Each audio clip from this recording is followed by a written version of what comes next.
Good afternoon, everyone. Brian Williams, AFC, here with your match reaction.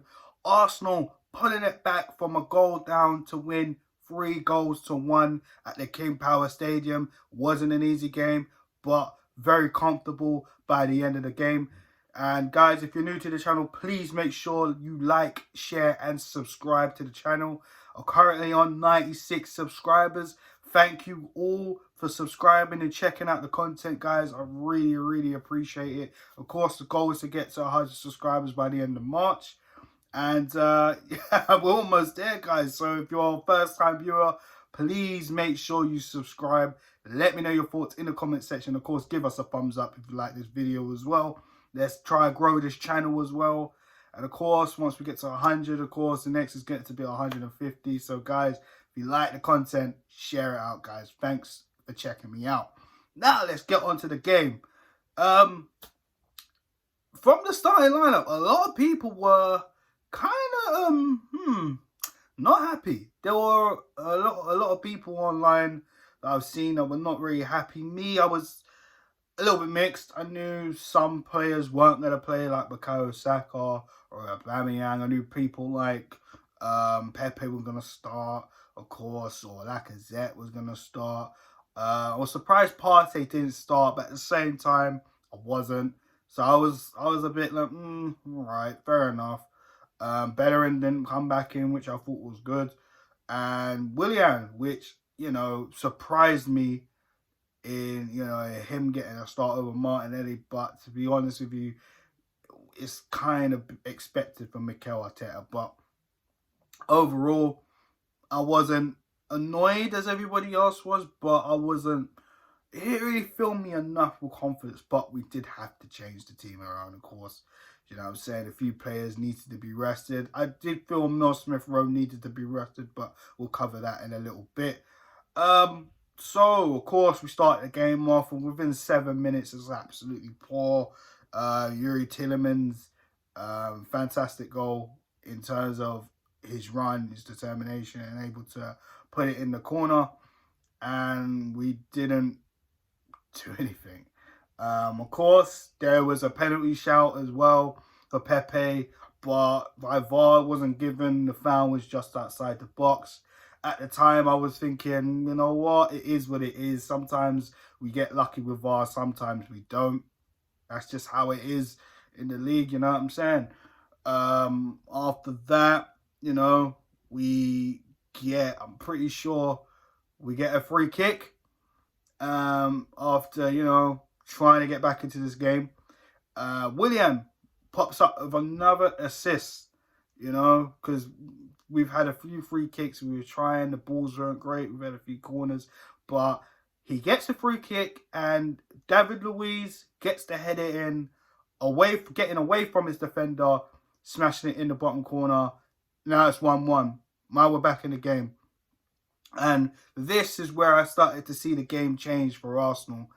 It was good to see that our heads didn't drop and we got straight back into the game.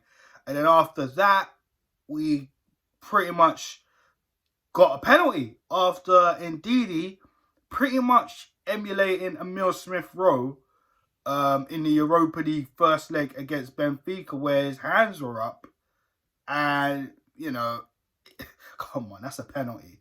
I would have been very annoyed if that was not given. Like I just gave you another example of where we conceded a penalty in Europe last week. And it would have been injustice. It would have been totally unjustified on why we didn't get a penalty. And Lacazette steps up and converts it. It's 2-1. We're in the lead. We come back from a goal down, which I have to say was fantastic because we haven't seen that much this season, have we? It showed a lot of fight. It showed a lot of character. I would have liked to have seen this fight and character against Aston Villa when we were a goal down after 3 minutes. But it's in the past now. We've got to move on. But ultimately, after that, Emile Smith-Rowe pulls up. Literally, after that, Emile Smith-Rowe pulls up. And this is why I even dropped him in my preview because I felt, listen, he's a young kid. He's had a lot of injuries in his career. This is the first time he's been used consistently. It's like Arteta can't have him out the team. And so right, because Emile Smith-Rowe, as important in the team as a Bukayo Saka, as a Kieran Tierney, as a Thomas Partey, you name it, right? And unfortunately, he pulled up. At the current timing of this video being recorded, I am not sure on the situation with Emile Smith-Rowe. I hope it's not long-term because, again, this kid has been absolutely fantastic for us. Yeah, there's been a game or two, but that's to be expected again because, you know, he's only just really started to make his mark this season, and especially being in the Premier League side, you know what I'm saying, where, you know, he's just used to be playing under 23s. He's had a few loan spells. Even last season, he had a fantastic loan spell at Huddersfield. So, of course, you know, he came in that Chelsea game and we haven't really looked back, you know. So, hopefully, it's not a long-term injury. We saw Martin Odegaard, who I actually felt should have started instead of Emile Smith-Rowe come in for the remainder of the first half anyways, and then we'll talk about the second half in a sec. But yeah, we end the half, with 2 goals, you know, 2-1. I'm happy about this. The only thing that was worrying on my mind is because we know Leicester, we know they have the capabilities of getting back into the game. Yes, Maddison may be out. Justin, who has been a very, very good fullback for them, is out. Fofana is out. You know what I mean? That's a very good centre-back for them. I mean, they've had some players out. And again, you know, we needed to take advantage of where they are with morale. Because again, we went through into the next round during Olympiacos in the Europa League while they headed out of the Europa League against Slavia Prague 2-0. So it was about momentum, carrying the momentum for us going forward, getting into the next round while they went out. So we had to take advantage of that. And second half, they came out trying to prove a point. They did. They started off pretty well. But ultimately, the class started to show. Odegaard stepped up. Willian, I felt he started to step up. He played very well. Yes, I just talked about him getting a goal for David Luiz. But even in his play, he was doing well. He was passing the ball. He was making the right runs in tight situations as well. Granit Xhaka was actually winning fouls, even though we get at him for going on the ground too easily. He needs to be strong, this, that, and the third. But ultimately, in certain situations, he was actually doing very, very well. You know, I felt El Nene was a little bit annoying at times, and then eventually he came off for Thomas Partey. But an Odegaard as well, showing his class. The passing was fantastic. There was one ball he gave to Cedric, and I really wish Cedric was able to find someone in the box, but ultimately it wasn't the case. And then, of course, Pepe getting his second goal. I mean, the run, when it started from Xhaka, for him finding Pepe in the midfield, Pepe doing a couple of tricks, finding Odegaard, and then, you know, Odegaard just whipping the ball back to Willian, and then Willian, for me, I felt like Willian wanted to take a shot. And then, you know, it didn't happen, you know what I'm saying? But he got an assist, really. So that's what they call it. And you know what? It is what it is, whatever. And Pepe got on the end of it, and he made it 3-1. I'm not complaining about that whatsoever, you know. Oh, I forgot to mention, Lacazette did score the penalty, you silly me. But thank God. And then after that, we didn't let up. I felt there were times where we kind of sat back a little bit, invited pressure. Jamie Vardy, you're thinking, oh my God, Vardy, we've got to be careful with him. He always scores against Arsenal. Pablo Mari had him. One of the slowest, I remember we were told he was one of the slowest defenders, you know, but there's always defenders that are slow in ability, in terms of physical ability, but they can think faster. And for him to literally catch up with Vardy was impressive enough. But also, was able to deal with him, and Vardy pretty much throwing himself on the floor with that situation. The referee's like, get up, get up. And we were all like, get up. Barry even told him to get up. Not a free kick at all. There was a few chances that they kind of created but didn't really take advantage of. Aubameyang came on later on in the game as well. I felt really by then we didn't really need him. Of course, I was kind of hoping we get another goal because, you know, Harvey Barnes did get injured in the game, which, you know, obviously a speedy recovery for him. I think he's been having a fantastic season for Leicester. Definitely improving season for season for Leicester. You know, that's going to be a big loss for them and even for England maybe, because I felt he had a very good shot at getting himself into the England side this season. So unfortunately, it might not be the case. We don't know what's going on with that either, but hopefully there is speedy recovery for him. But yeah, getting back to Aubameyang coming on, he did have one shot which just missed the post. But ultimately, the game was kind of done. I felt Leicester kind of knew they were defeated. I don't know. I felt like they were trying to get a goal back, but nothing was happening. We defended well, and we tried to go forward as much as we can. And then ultimately, we just won the game in 3 points. Here we go.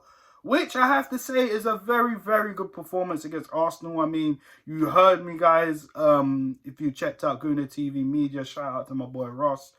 I felt, you know, after that Benfica game, we're probably going to lose because, man, let's be real, we've been so inconsistent this season. It's been crazy. We win one game. I remember when we beat Manchester United at Old Trafford this season, which has been like the first time since 2006. You know, we won in the league at Old Trafford, and then, you know, the game after that, we got hammered at home by Aston Villa 3-0, and well, we all know what happened after that terrible run. But ultimately, you know, we got in creativity. The likes of Odegaard and Smith Rowe, and Saka's been improving game by game. Every time that kid touched the ball, it's just amazing. Obviously, he didn't play today, and he needed that rest, which is good because Burnley's coming up next, and that's gonna be. It's not gonna be easy. Yes, Tottenham at the recording of this video are 3-0 up against Burnley, but that doesn't mean we're going to be 3-0 up against Burnley before halftime. So, you know, anything can happen in football. Touch wood, we do have a similar result against Burnley in terms of being 3-0 up in the first half and then going on to win the game. But we'll see what happens with that. Overall, I was very impressed with the way we had fight, we had determination. We were going for it even more. And this is what I want to see with the Arsenal team going forward for the rest of the season. There's 12 games left in the season.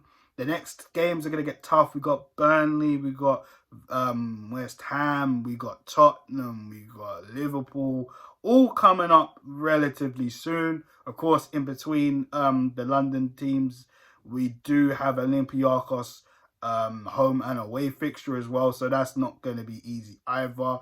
The squad rotation is going to be another thing we're going to have to consider as well in these games. But listen, we won a game without Saka and virtually without Aubameyang. Yes, Leicester did have some players out, but we know Arsenal, when certain teams have players out, they still find a way to get a point or even get the dub against us. I mean, let's look at Wolves this season. Wolves have been absolutely a shell of their former selves, and we managed to lose to them twice this season. You know what I'm saying? Once because, you know, Raul Jimenez came off, and obviously we heard the news about him making a comeback. So congratulations to, well, not congratulations, but I'm glad he's back. You know what I'm saying? I'm glad he's back because that could have been very, very bad. But ultimately, we left Luiz on with a concussion, and that was a stupid decision. And ultimately, we lost the game.